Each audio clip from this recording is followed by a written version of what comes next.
जयसोनिक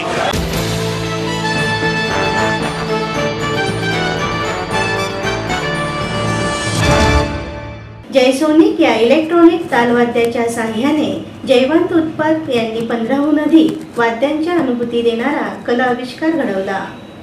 एकाच वाद्याच्या साह्यानं 2-3 नव्हे तर 15हून अधिक वाद्यांची अनुभूती देणारा कला आविष्कार पुणेकरांना अनुभवता आला। जयसोनिक या इलेक्ट्रॉनिक तालवाद्याच्या साह्यानं जयवंत उत्पात यांनी हा कलाविष्कार घडवला।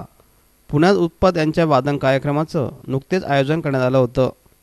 जयसोनिक या वाद्यातून घुंगरू, तबला, पखवाज, ढोलकीसह मोठ्या ढोलापर्यंत अनेक वाद्याचा ताल आपण अनुभवू शकतो।